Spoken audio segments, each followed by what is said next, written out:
Salut tout le monde. Nous sommes ici dans la superbe nature suédoise. On me pose souvent des questions sur le setup bikepacking de mon vélo et comment j'attache le sac à dos sur le vélo. En premier, j'utilise un vélo pliant 20 pouces pour le voyage à vélo. Principalement car il est plus facile de prendre le train avec un vélo pliant qu'avec un vélo normal. Habituellement, il n'y a pas besoin de réserver une place pour le vélo, il suffit de plier le vélo et le mettre dans le rack à bagages. Et si on tombe en rade, il est possible de faire du stop et mettre le vélo dans le coffre d'une voiture. J'utilise une sacoche avant que j'ai conçue et cousue moi-même en utilisant le cadre en aluminium d'une sacoche Brompton. Elle fait environ 35 litres et j'y mets mes affaires personnelles, les vêtements, les gadgets électroniques comme mon ordinateur portable.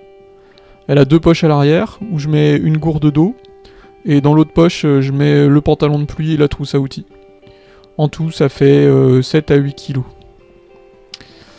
Et j'utilise aussi un grand sac à dos à l'arrière du vélo. C'est parfait pour moi car j'aime faire des pauses lors des voyages à vélo et aller randonner plusieurs jours pour explorer différemment les régions. Ça marche particulièrement bien avec les vélos pliants les plus petits comme les Brompton qui sont en 18 pouces. D'autant plus que ces vélos sont pas vraiment adaptés aux sacoches car le vélo est pas assez long et on toucherait les sacoches avec les talons en pédalant. Sur les vélos pliants 20 pouces comme les Tern ou les Daon, il est possible d'avoir un porte-bagages un peu plus long comme celui que j'utilise, le Tern Loader Rack, qui permet de mettre des sacoches plus en arrière et donc de pas avoir les talons qui touchent. Mais ça reste plus facile d'utiliser des petites sacoches conçues pour l'avant des vélos classiques. Mais oui, moi je pourrais utiliser des sacoches à l'arrière si je le voulais, donc j'ai le choix entre sacoche et sac à dos. Mais le sac à dos, ça convient mieux à mon genre de voyage. Pour prendre le train, c'est super car je peux mettre le sac à dos sur mon dos, la sacoche avant en bandoulière, et tenir le vélo avec mes mains. Avec des sacoches, ça serait beaucoup moins pratique à transporter. D'autant plus que de nombreuses gares en France obligent encore à passer par des escaliers. La SNCF a décidément des décennies de retard sur l'accessibilité. En comparaison avec des sacoches normales, mon sac à dos est plus léger de 700 grammes environ et a un volume similaire, voire supérieur avec 55 litres. Le sac à dos a aussi plusieurs poches en mèche sur les côtés et une grande poche zippée à son sommet. C'est super utile pour mettre des petits trucs dont on a besoin dans la journée comme la crème solaire, la veste de pluie, etc. Et les poches en mèche, c'est super utile pour faire sécher la tente dans la journée quand elle est mouillée. Le sac permet aussi de faire des sentiers étroits dans la forêt, donc du single track, sans frotter les arbres ou les rochers, car le vélo n'est pas plus large que moi. Avec des sacoches, ça frotterait beaucoup plus souvent. Mais cette configuration a aussi des points négatifs. Mon sac à dos n'est pas étanche, comme le seraient des sacoches Crosso, Vaud ou Ortlieb. Donc quand il pleut, j'utilise une housse de pluie sur le sac à dos. Elle est orange fluo, donc ça permet aussi d'avoir une meilleure visibilité quand le temps est sombre. Mais ça ne me protège pas à 100% de la pluie, c'est suffisant pour une petite pluie, mais avec une grosse pluie, l'eau finit toujours par pénétrer. C'est pour cela que j'utilise aussi un grand sac à gravats à l'intérieur du sac. C'est léger, très grand et ça protège bien. Le sac à dos ne peut aussi pas être enlevé ou installé aussi rapidement et facilement que des sacoches. C'est pas un problème pour moi car je le laisse installer sur le vélo en permanence. Le plus gros problème, c'est qu'il faut être attentif à placer les objets lourds au fond du sac, et ce qui est léger en haut. Sinon le sac est déséquilibré. C'est l'inverse de comment on chargerait un sac pour la randonnée à pied. Ça veut dire qu'en général on va mettre la nourriture au fond du sac, et il faut mettre le reste au-dessus. Pour pas que ça soit trop gênant, moi je mets juste la tente et le matelas au-dessus. Ça fait que deux choses à enlever pour accéder à la bouffe. Et maintenant, je vais expliquer comment j'installe le sac à dos sur le vélo. Il faut d'abord réfléchir et prendre en compte la hauteur du sac à dos sur le vélo et comment on va l'attacher à la selle. Ça va dépendre du vélo, de la hauteur de la selle, de la taille du sac. S'il est plus haut que la selle, il risque de pousser vos fesses en avant sur la selle et vous donner une position de pédalage inconfortable, voire vous faire des blessures au niveau des genoux.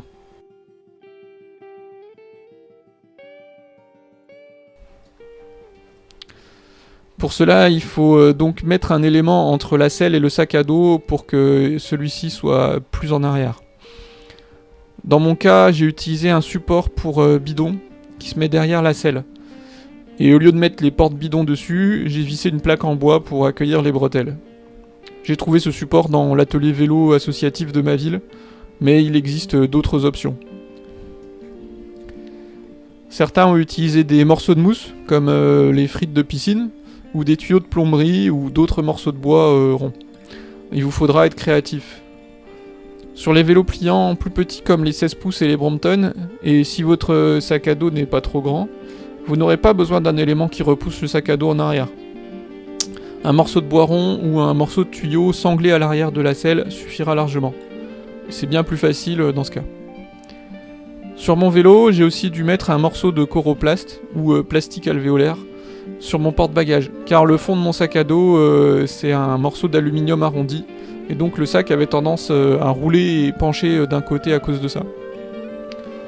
Une fois que vous avez trouvé la manière d'attacher le sac à la selle, il vous faudra 2 sangles. Voici 2 types de sangles que j'utilise. La première, elle vient d'un vieux sac à dos, et l'autre, elle vient de chez Action et m'a coûté à peu près 2 €. N'utilisez pas une sangle élastique comme un tendeur ou une vieille chambre à air, ça fonctionnera pas très bien. Vous avez tout ? Allez, on commence. Commencez par resserrer les bretelles des épaules sur le sac à dos.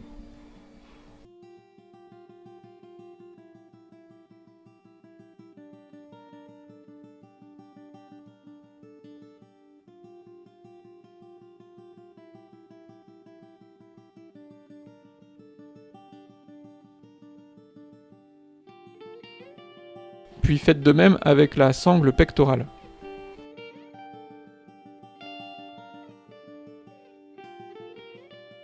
Maintenant, posez le sac sur le porte-bagages et passez les bretelles sur le point d'attache derrière la selle.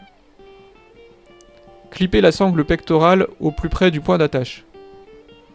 Maintenant, le sac devrait tenir tout seul, mais il tombera si vous essayez de pédaler. Il faut bien sûr l'attacher au porte-bagages. Prenez une sangle et faites-la passer entre les bretelles et le dos du sac.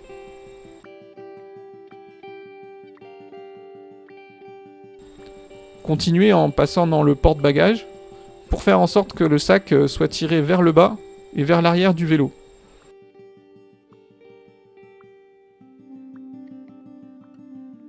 Assurez-vous que c'est bien serré assez fort.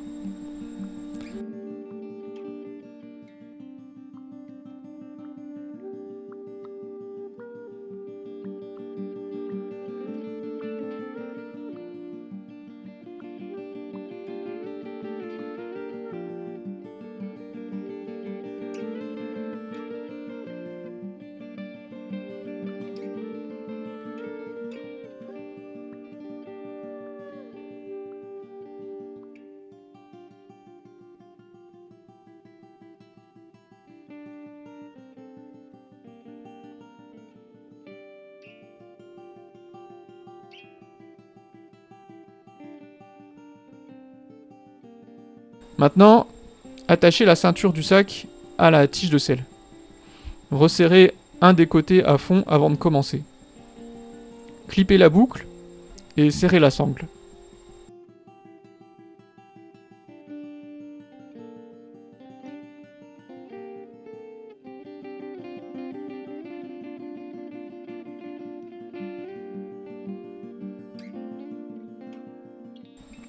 Assurez-vous que la boucle en plastique n'est pas dans une position bizarre.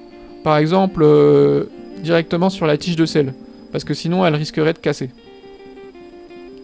Les étapes et les points d'attache peuvent varier selon votre vélo, votre porte-bagages et le sac à dos. Essayez d'être créatif et de réfléchir si ce que je décris ne fonctionne pas pour vous. L'idée principale, à mon avis, c'est que le sac à dos soit tiré à la fois vers l'arrière et l'avant du vélo. C'est ce qui rend le montage le plus stable.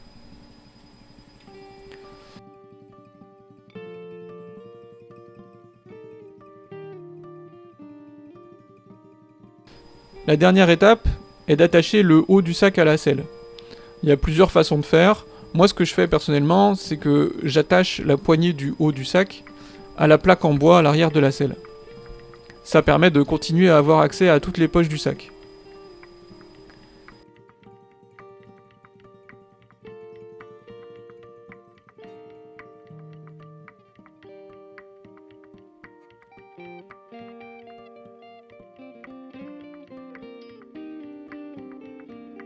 Si vous êtes attentif, vous avez vu qu'il reste un grand espace entre la tige de sel et le sac à dos.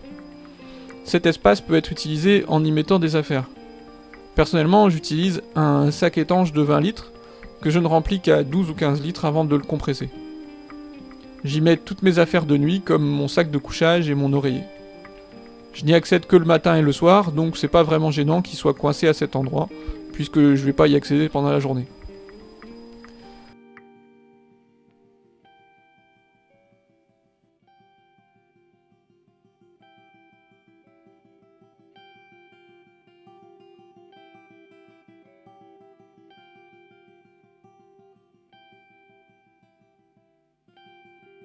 Si le sac à dos bouge trop quand vous roulez, il sera peut-être nécessaire d'attacher le sac différemment. Par exemple en utilisant une longue sangle qui entoure à la fois la tige de sel et le sac à dos. C'est ce qui permet d'avoir le sac vraiment super stable. Mais vous perdrez alors l'accès à la poche principale à moins de défaire la sangle à chaque fois que vous voulez y accéder.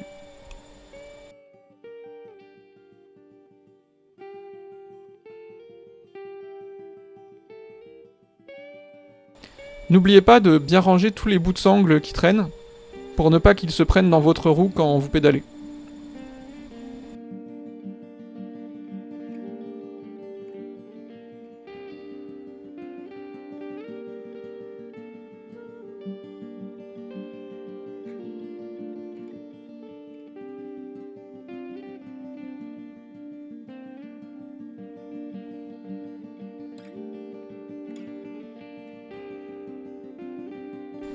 Voici un autre exemple de sac attaché à un autre vélo. Il utilise un autre type de porte-bidon pour sel, également trouvé en occasion. Il y a une sangle sur le sac étanche jaune, sinon le sac étanche toucherait les jambes du cycliste, ce qui serait pas très agréable.